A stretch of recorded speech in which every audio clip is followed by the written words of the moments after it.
মেয়েরা কি হুডি পড়তে পারবে? প্রথম প্রশ্ন এটা, মেয়েরা কি হুডি পড়তে পারবে? দেখুন, আল্লাহ রাব্বুল আলামিন আমাদেরকে, পুরুষ এবং নারী সবাইকে, পৃথিবীতে আল্লাহর যত সৃষ্টি আছে এই সৃষ্টিগুলো ব্যবহারের ব্যাপক সুযোগ দিয়েছে।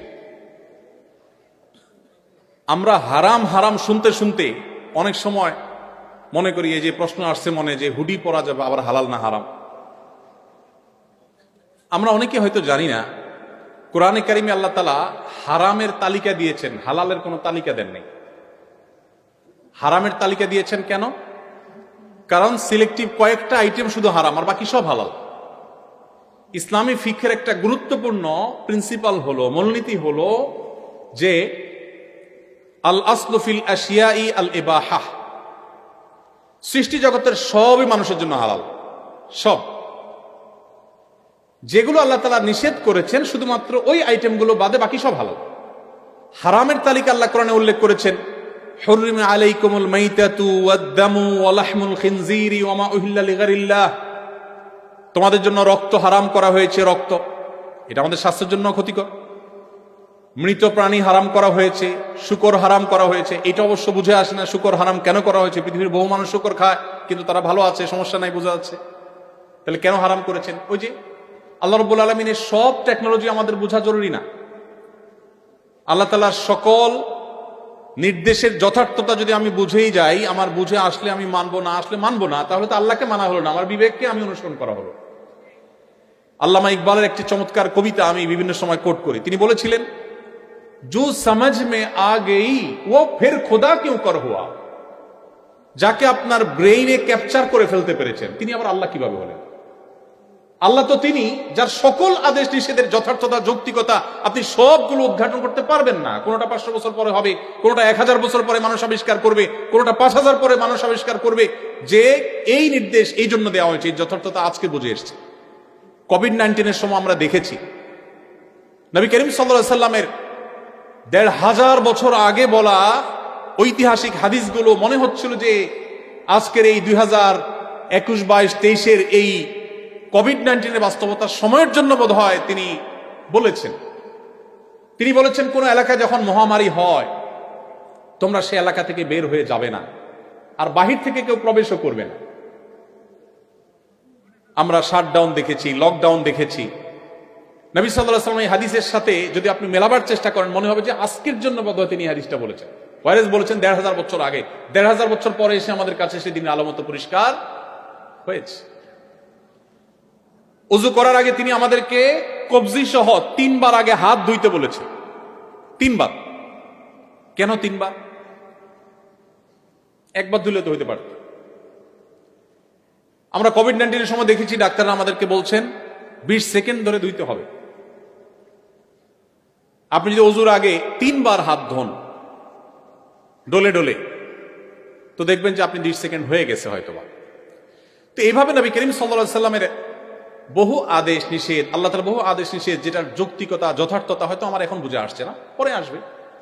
আমার বুঝে আসা সবসময় জরুরি না, বরং অনেক কিছু বুঝে না আসাটাই যৌক্তিক। যাই হোক, তো যেটি বলছিলাম, কোরআনে আল্লাহ তাআলা হারামের তালিকা উল্লেখ করেছেন। শুকর আল্লাহ কেন হারাম করেছেন, সেখান থেকে কথাগুলো আসলো। কেন হারাম করেছেন? হয়তোবা আরো 200 বছর পরে আবিষ্কার হবে, মানুষ আবিষ্কার করবে, গবেষণা করে বের করবে যে এর মধ্যে কি সমস্যা আছে, কেন আল্লাহ তাআলা হারাম করেছেন। হয়তোবা মানুষ আবিষ্কার করতেই পারবে না, কিন্তু নিশ্চয়ই এর ভিতরে কল্যাণ নিহিত আছে। তো হারামের তালিকা উল্লেখ করে আল্লাহ তাআলা বলেছেন, ওয়া উহিল্লা লাকুম মা ওয়ারা'a যালিক। এই যে হারামের তালিকা উল্লেখ করা হলো, এর বাইরে যা কিছু আছে সব তোমাদের জন্য হালাল। তাহলে মানুষের জন্য সবকিছু কি হালাল। ঠিক একইভাবে পোশাকের ক্ষেত্রে আল্লাহ তাআলা আমাদের কিছু মূলনীতি দিয়েছে। ছেলেরা পোশাকের ক্ষেত্রে টাকনুর নিচে পড়বে না, পায়ের গিরার নিচে তাদের পোশাক, উপরের দিক থেকে যাওয়া পোশাকগুলো যাবে না। মুজা বা যেগুলো থাকেই নিচে সেগুলো ভিন্ন, জামা, প্যান্ট, পাজামা, চাদর, এগুলো টাকনুর নিচে পুরুষরা পরবে না। কেন পরবে না? ওই আবার চলে আসে সেই প্রশ্নের উত্তর, যে আল্লাহ তাআলা কেন নিষেধ করেছেন, বা রাসূল সাল্লাল্লাহু আলাইহি ওয়াসাল্লাম কেন নিষেধ করেছেন, এর মধ্যে কি ধরনের ক্ষতি আছে যে অন্তর্নিহিত ক্ষতিটা আমরা বুঝি না, সেটা আল্লাহ তাআলা ভালো জানেন, কিন্তু অবশ্যই তার যৌক্তিকতা বা বাস্তবতা আছে। তো পোশাকের ক্ষেত্রে এরকম 2-3টা বা মেইন কয়েকটা মূলনীতি দেওয়া আছে। এই মূলনীতিকে মেনটেন করে আপনি কি হুডি পরবেন, না চাদর পরবেন, না কানটুপি পরবেন, না মাফলার পরবেন, না রুমাল পরবেন, না কি কাঁথা পরবেন, না কম্বল পরবেন, সেটা আপনার। অর্থাৎ শরীয়ত ক্ষেত্রে আপনাকে অবারিত স্বাধীনতা দিয়ে রেখেছে। অতএব আমাদের যে বোন প্রশ্ন করেছেন যে মেয়েরা হুডি পরতে পারেন কিনা, আমার মনে হয় তিনি উত্তর পেয়েছেন যে হুডি এই পোশাক পরতে যদি কোন হাদিসে কোথাও বাধা নেই, নিষেধ নাই, অতএব কোনো মা কোনো বোন তিনি চাইলে এটা পড়তে পারেন, তিনি চাইলে অন্য কোনোটা পড়তে পারেন। এই স্বাধীনতা তাকে দেয়া হয়েছে এবং কোনো প্রকার বাইন্ডিংস এখানে রাখা হয়নি। আমাদের সমাজে আপনারা লক্ষ্য করবেন, ইসলামকে এমন ভাবে চিত্রায়িত করার চেষ্টা করে একটা ক্ষুদ্র অংশ এই সমাজের, একটা নির্দিষ্ট চক্র, যে ইসলাম মানে আতঙ্কের একটা ব্যাপার সেবা। ইসলাম আসলে মনে হয় যে সব শেষ হয়ে যাবে, কেউ মনে কিছু করতে পারবে না, হুডি পড়তে পারবে কিনা মেয়েরা, এটা টেনশনের ব্যাপার হয়ে গেছে। ইসলামটাকে এইভাবে উপস্থাপন করা হয়েছে আমাদের সামনে, অথচ আমরা জানি না ইসলামের যে দণ্ডবিধিগুলো আছে ইসলামী বিচার ব্যবস্থায়, সেই দণ্ডবিধিগুলোর ভেতরে সেই সমস্ত অপরাধের দণ্ড বা শাস্তি শরীয়ত নির্ধারণ করে দিয়েছে, যেই অপরাধগুলো দমন না করলে সমাজ ক্ষতিগ্রস্ত হবে। কোন ব্যক্তি নিজে যদি জাহান্নামের অতল তলে চলে যায়, সেটার জন্য শরীয়ত কোনো দণ্ড স্থাপন করে নাই। চুরি, এটা যদি নিয়ন্ত্রণ করা না যায়, সমাজ কি স্থিতিশীল হবে না অস্থিতিশীল হবে? এজন্য চুরির শাস্তি কোরআনে আছে। ডাকাতি যদি ব্যাপক হারে বেড়ে যায়, রাহাজানি বেড়ে যায়, জনজীবন বিপর্যস্ত হবে, সেজন্য ডাকাতির শাস্তি কোরআনে বলা আছে। হোয়ারেজ একজন মানুষ যদি এক ওয়াক্ত নামাজও না পড়ে, সমাজের মানুষের ক্ষতিগ্রস্ত হওয়ার কোনো ব্যাপার সেখানে থাকবে? এজন্য ইসলামের সবচেয়ে গুরুত্বপূর্ণ নির্দেশ, ইমানের পরে নামাজ যদি কেউ না পড়ে, তার জন্য কোনো দণ্ডবিধি বা কোনো দণ্ড কোরআন বা হাদিসে কোথাও নেই। যারা ইসলামকে আতঙ্কের একটা বিষয় হিসাবে উপস্থাপন করেন, তারা মূলত আমাদেরকে ইসলাম সম্পর্কে একটা ভুল বার্তা দিয়ে রেখেছেন। আমরা অনেক মুসলমানরাও মনে করি যে ইসলাম আসলে বোধহয় আমরা একটু ভালো করে দাঁড়াইতেও পারবো না, ভালো করে বসতেও পারবো না, এমন এমন বিদঘুটে এবং আজব আজব চিন্তা আমাদের মাথায় আসে, প্রশ্ন আমাদের মাথায় আসে, মনে হয় ইসলাম মানে একেবারে আমাদের টাইট হয়ে থাকতে হবে। অথচ একজন মানুষ তিনি যদি নামাজ না পড়েন, চরম শাস্তি তার জন্য আল্লাহ তাআলা দিবেন, কিন্তু দুনিয়াতে ইসলামী শরীয়তে কোনো দণ্ডবিধি রাখা হয় নাই, কারণ তার নামাজ না পড়ার কারণে তিনি ক্ষতিগ্রস্ত হবেন, সমাজে তার কোনো এফেক্ট হয়তো অন্যদের উপরে পড়বে না সরাসরি। সো তার জন্য কোনো দণ্ড নাই যে নামাজ না পড়লে এত বেত্রাঘাত করতে হবে, এতদিন জেল জরিমানা হবে, কোনো দণ্ডের কথা শরীয়ত বলে দেয় নাই। এভাবে বহু এক্সাম্পল আমি দিতে পারবো, যেগুলো দিনের আলো মতো পরিষ্কার করে দিবে আপনার কাছে যে ইসলাম যে সমস্ত কঠোরতা অবলম্বন করেছে, সেগুলো মানুষের সমাজের স্থিতিশীলতার প্রয়োজনে, মানুষকে অপরাধ থেকে বাঁচাবার প্রয়োজনে।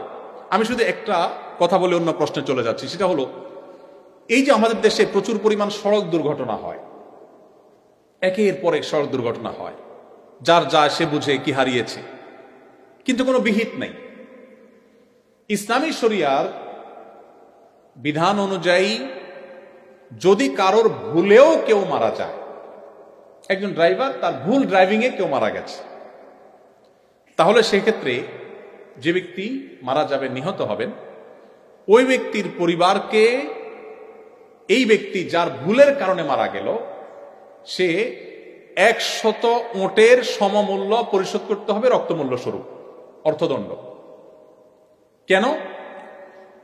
100 ওঁটের সমমূল্য যদি পরিশোধ করা হয়, একটা মানুষের জীবনের মূল্য 1 লক্ষ ওঁট দিয়ে হবে না, কিন্তু যাতে করে সবাই সতর্ক থাকে, কারোর যেন তেন ভুলের কারণে অন্য আরেকটা মানুষের জীবন বিপন্ন না হয়, সেজন্য ইসলাম আমাদেরকে সতর্ক করেছে, সর্বোচ্চ মানুষের জীবনের নিরাপত্তা নিশ্চিত করবার উদ্যোগ নিয়েছে। আমি জানি না পৃথিবীর কোন দেশের আইনে কি আছে, কিন্তু আমাদের দেশের আইনে অন্তত এরকম অ্যাক্সিডেন্টে মারা গেলে যাদের আত্মীয় স্বজন মারা যায়, তাদেরকে 5,000-10,000 টাকা করে অনেক সময় লাশ দাফন করার জন্য দেওয়া হয়। এটা হলো তাদের সাথে তামাশা করার নামান্তর।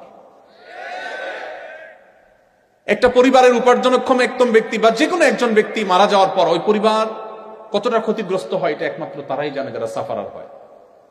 আমি নিজে সৌদি আরবে যখন ছিলাম প্রবাসে, এক বাংলাদেশি ভাই মসজিদের একজন মুয়াজ্জিন ছিলেন, বৃদ্ধ মানুষ, আমার সাথে ভালো পরিচয় ছিল। অনেকদিন পরে শুনতে পারলাম যে ভদ্রলোক রোড অ্যাক্সিডেন্টে মারা গেছেন। কি হয়েছে? উনি ফজরের সময় রাস্তা ক্রস করে আসছিলেন মসজিদে আজান দিবেন, এর মধ্যে একটা প্রাইভেট গাড়ি এসে ওনাকে আঘাত করেছে, উনি স্পট ডেড মারা গেছে। পরে আমরা খবর নিলাম যে লোকটার কি হয়েছে। সেখানে থাকাকালীন সময় আমার ডিউটির মধ্যে একটা কাজ ছিল, মাঝে মধ্যে আমাকে কোর্টে যেতে হতো। বাংলাদেশি কোনো আসামি থাকলে তাদের মধ্যে জাজদের দোভাষী হিসাবে কাজ করার জন্য মাঝে মধ্যে আমাদের ডাক করতে যেতে হতো। তো এই ভদ্রলোকের বিষয়টা আমি মনিটর করলাম এবং জানলাম যে ওই যে ইসলাম শরিয়ার নির্দেশ অনুযায়ী 100 ওটের মূল্য দিতে হবে। 100 ওটের মূল্য হিসেব করলে কত কোটি টাকা হবে আল্লাহ জানে, আমি এক্সাক্ট হিসাব বের করতে পারবো, তবে বিপুল পরিমাণ অর্থ।